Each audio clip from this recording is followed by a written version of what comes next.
Humanity was banished from the stars. Exiled. Forgotten. But in the silence of that exile, we prepared. We built in the shadows, learning every weakness, every blind spot, every arrogant habit of the empires that cast us down. Now, system by system, node by node, we take back what was stolen. We were banished from space. Now we rule it. Humanity was not always confined to one world. Long before the galaxy became accustomed to its own empires and fragile pacts, there was a time when humans walked the void with the arrogance of conquerors and the certainty of explorers. They established colonies on moons with thin skies and built cities within the bones of dead comets. They terraformed worlds with engines the size of continents, reshaped asteroid belts into manufactories, and seeded distant systems with the spark of civilization.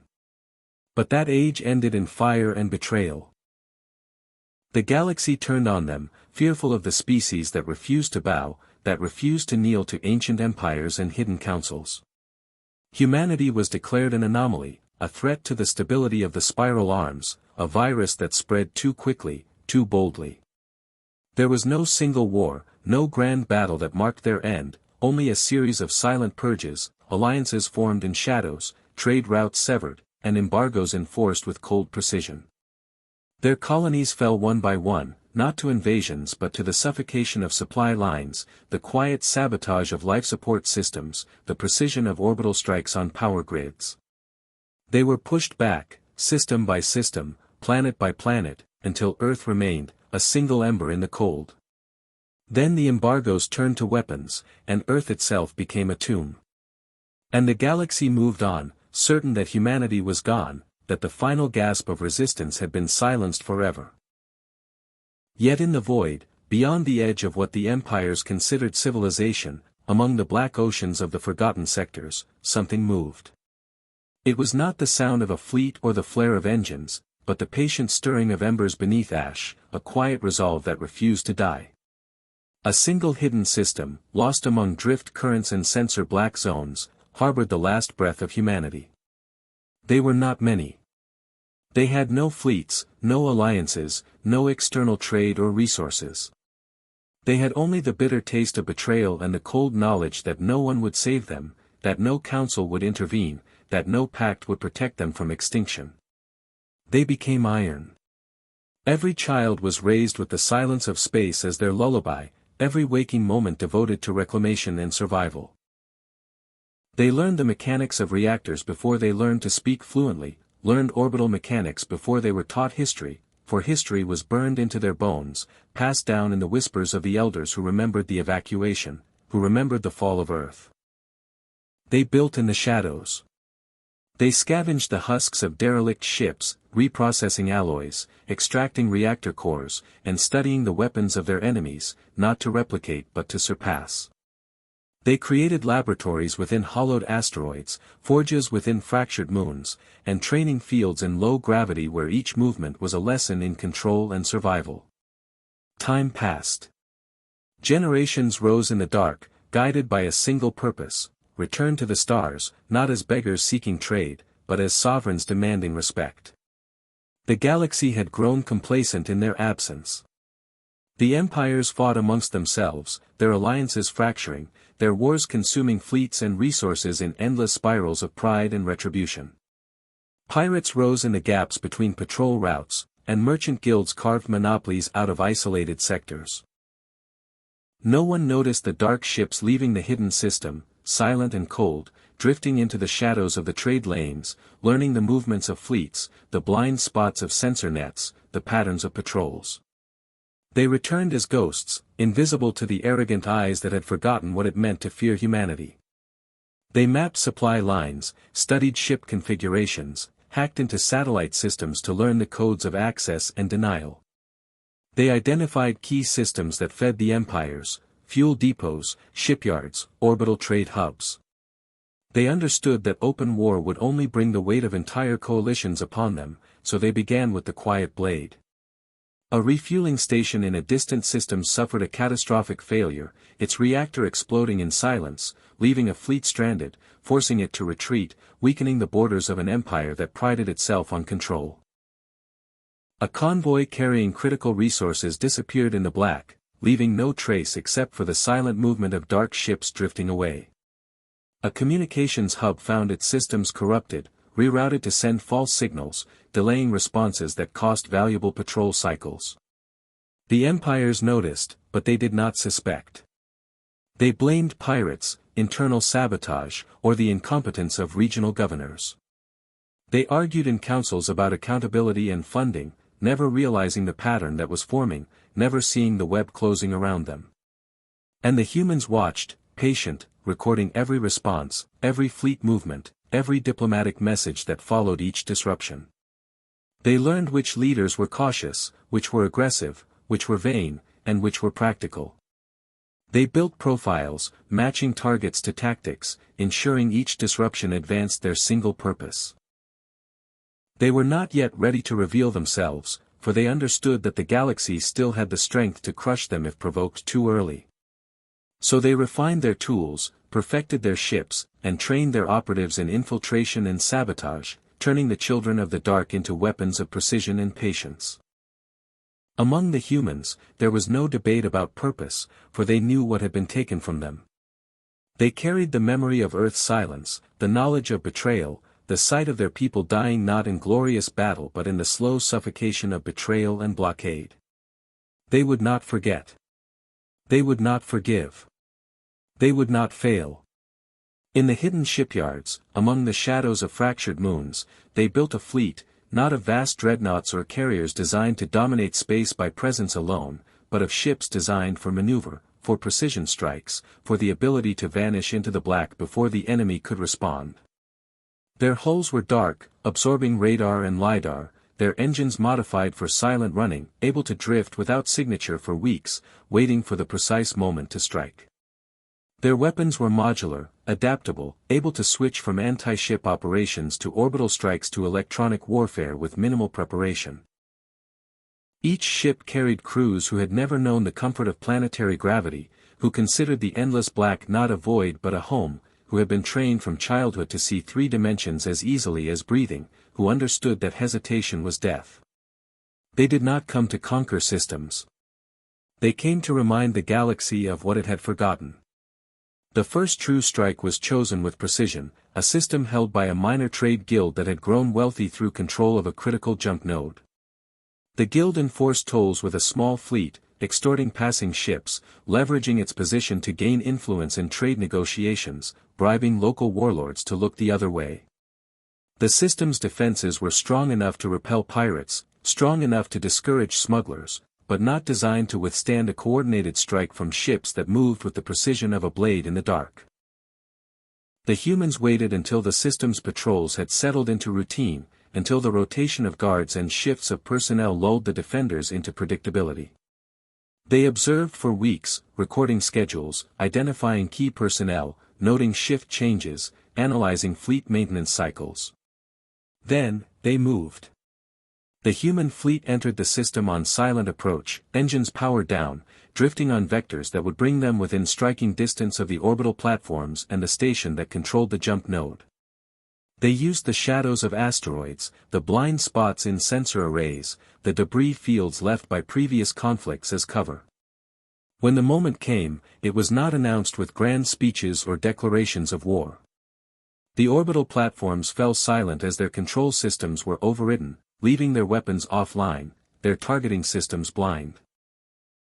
The patrol ships found themselves unable to receive orders, their communication channels filled with static, their sensors showing friendly signals until it was too late.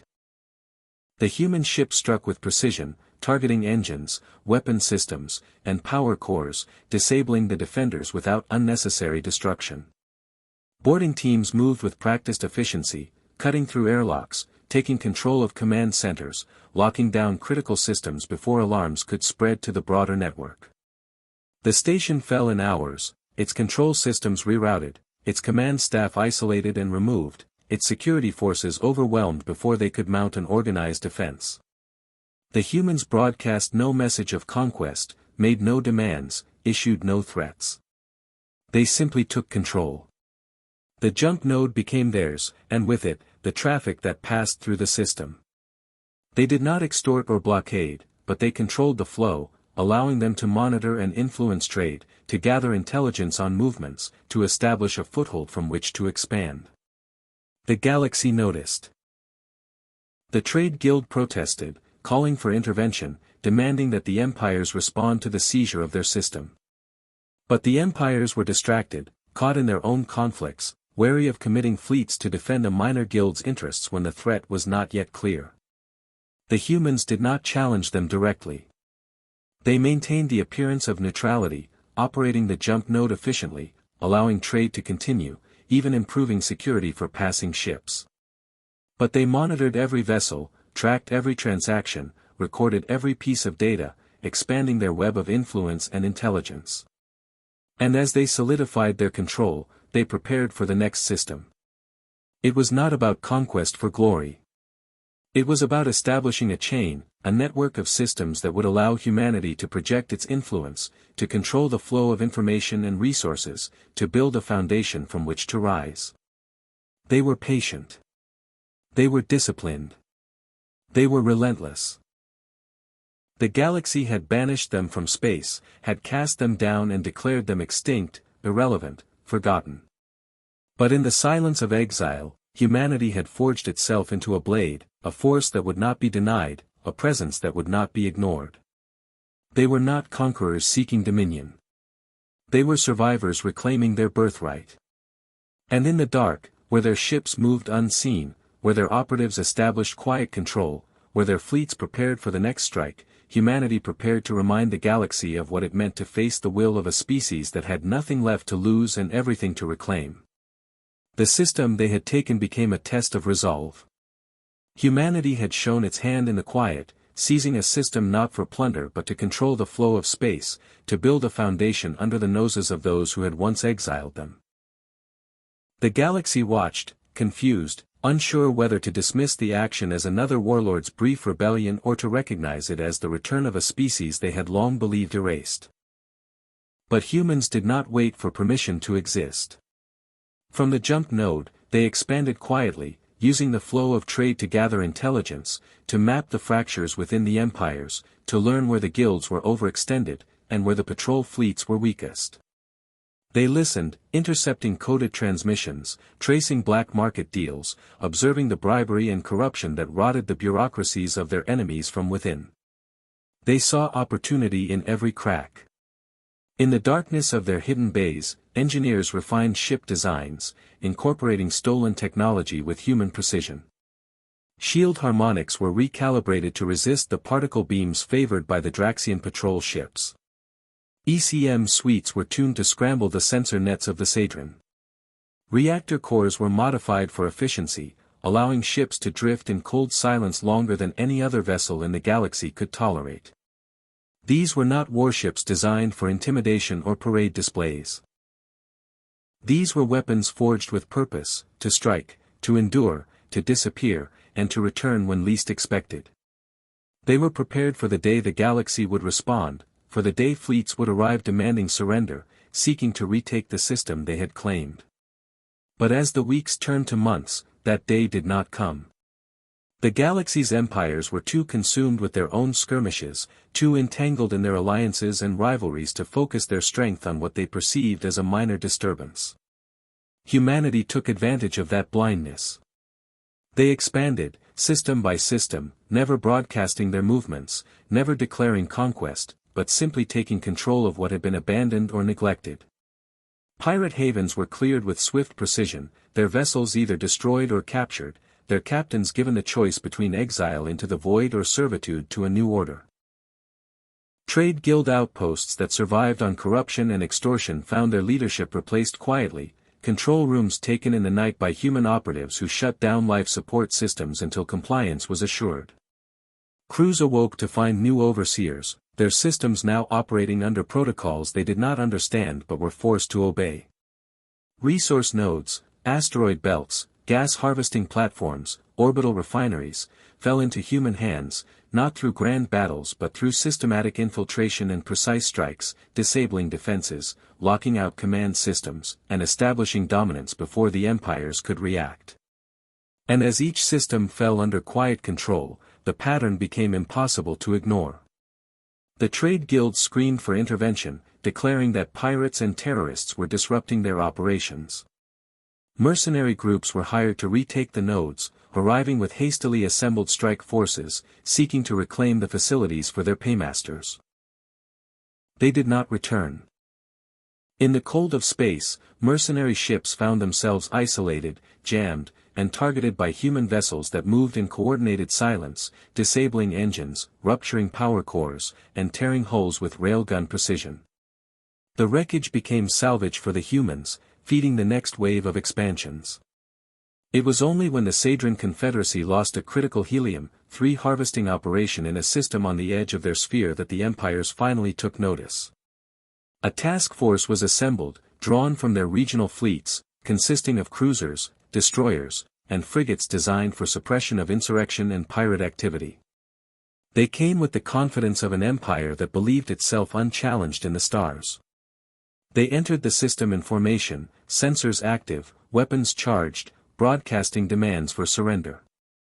The humans answered with silence. They let the task force approach the harvested platforms, scanning for signs of resistance, preparing for orbital strikes if necessary. The Sadran ships maneuvered into position, confident in their numbers and their authority, confident that the enemy was hiding, waiting for the inevitable defeat that would come. And then, the human ships moved. They came from the shadows of the system's asteroid fields, drifting from cold silence into motion, engines firing in precise bursts. They did not charge blindly into the formation. They targeted the weak points, isolating the Sadran ships from one another, using ECM pulses to scramble communication, using sensor jammers to create ghost signals. Railguns fired, not in volleys meant for intimidation, but in precise shots targeting engines and weapon mounts, disabling rather than destroying, stripping the Sadran task force of its ability to maneuver and respond. Boarding pods launched, latching onto hulls, cutting through airlocks as human operatives flooded into the ships, taking control room by room, deck by deck. The battle was not one of glory, but of systematic dismantling. The Sadran commanders found themselves without engines, without weapons, with control of their ships slipping away as systems were overridden. Crews surrendered, forced to watch as human operatives replaced their command structures, rerouted power, and secured the vessels as trophies of war. In a single engagement, the humans did not just defend their claim. They expanded it. The captured Sadran ships were not scuttled. They were repaired, rebranded, integrated into the human fleet, providing additional firepower and extending the reach of humanity further into the surrounding systems. The galaxy reacted with disbelief. The councils and guilds argued about the implications, fearing the potential for a new war but unwilling to commit the resources to a full-scale intervention while their own conflicts demanded their attention. Diplomatic envoys were dispatched to demand explanations, to negotiate, to intimidate. They found no one to speak to. The humans did not respond to demands for negotiations, for treaties, for surrender. They did not claim titles or establish embassies. They remained silent, letting their actions speak. And their actions were clear. System by system, node by node, the humans expanded their control, establishing patrol routes with captured ships, enforcing security, protecting trade where it served their interests, and cutting off routes where it did not. They disrupted smuggling operations, eliminated pirate havens, and forced merchant guilds to reroute their convoys through systems now under human control. They used this control not to enrich themselves with plunder, but to rebuild. Resource extraction fueled their shipyards, feeding the construction of new vessels designed with hybrid technology, faster, more efficient, and harder to detect. Trade taxes were used to fund the establishment of orbital facilities, the construction of manufacturing platforms, and the repair of captured ships. They trained operatives in infiltration and sabotage, teaching them the languages and customs of the empires, embedding them within enemy networks, gathering intelligence for the next phase of expansion. And they prepared the younger generations, children who had never seen Earth, who had never known a homeworld, who had only known the silence of the void and the discipline of survival. They were trained to command ships, to operate stealth systems, to coordinate strikes, to continue the mission that had begun in exile. Then, the Draxian Union decided to test the humans openly. A fleet was dispatched, larger than any force the humans had faced before, a display of power intended to crush what they saw as a dangerous rebellion before it could threaten the region further. They came with carriers, heavy cruisers, and a screen of fast attack destroyers, ready to overwhelm the humans with firepower and numbers. They announced their arrival with broadcasts declaring the restoration of order, the end of the human disruption, the punishment of those who dared defy the established empires. The humans did not flee. They let the Draxian fleet enter the system, let them form up in tight formations, let them prepare for orbital bombardment of human-controlled facilities. The humans let the enemy believe victory was inevitable. And then, they closed the jaws. Mines hidden in the debris fields detonated, cutting off escape vectors, forcing the Draxian ships into confined kill zones. Human ships emerged from stealth, striking at the flanks, using precise railgun and missile strikes to disable engines and weapons. ECM pulses blinded sensors, while jamming fields disrupted targeting systems, causing Draxian ships to fire on phantom signals or remain unable to fire at all. The humans did not match the Draxian fleet ship for ship. They did not need to. They targeted carriers first, recognizing the threat of fighter deployments. Boarding pods swarmed the hulls, cutting into hangar bays, disabling launch systems, and forcing the Draxian captains to focus on internal security.